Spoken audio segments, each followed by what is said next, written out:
कौन है ना घटना 1 जुलाई रे आपको कार्यक्रम संचालन बदल खारबेलनगर थाना को पड़ा सार मुख्य रूप से मो ना है अव्य भारती शेखावत राजपूत जैन नंदपाली गुड़म गाँ साथी एवं तीन थर इंडिपेंडेंट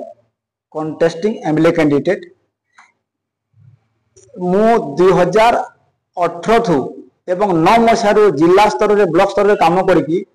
वर्तमान पर्यंत केंद्र स्तर रे काम करुचे एवं यही बाबद को लेकिन आमे एक बौद्ध मंदिर रे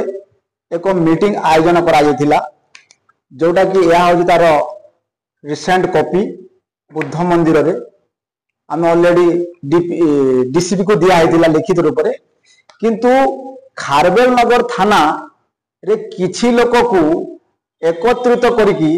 जो संगठक रूप से गाँ साथी मेट मिलित त्रिनेशनल कमिटी ना रे जो लोक जने लक्ष्मीधर विश्वाल नामक जो संगठक ठकुची एवं किछि पिलांकु लखिकी मते अरेस्ट करने कहला किंतु प्रकृत सत कथा मो पुलिस को अवगत पदे कहबी निवेदन रहा मोर जे प्रकृत मुझे खाई पैसा बा मु कौन से नहीं थी तो 51 दिन भितर मु जेल रे रहिली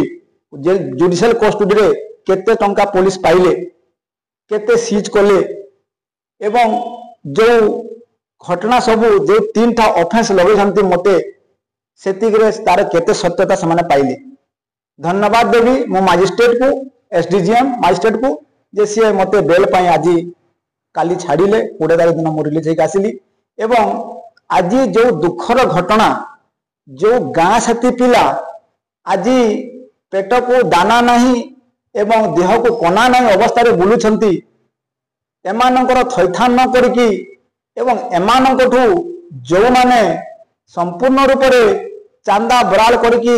जिला स्तर रे ब्लॉक स्तर रे किछि पिला अछंते जे माने संगठक ना रे ठकुचंती एमानको समग्र ओडिशार गाँ साथी मेट पिला मानकु मु कहूची जे एमानको चिन्हिकी एमानक ठारो दूरे रहंतु एवं आमे केमिति को हिसाब रे आमर पेट पाटना बा गाँ साथी आमर थैथान आमे पाई परिबा दरमा खंडे पाई परिबा या होच आमर मूल लक्ष्य एथि पई आमे 30 रु बा एबे जे 20 रु आसंता 30 दिन भितर आउ एक निश्चित रूप से मीडिया माध्यम को एकत्रित करके किछि आमर गाँ साथी पेट पाटना एक वार्ता संप्रसारण बा अवगत करेबू।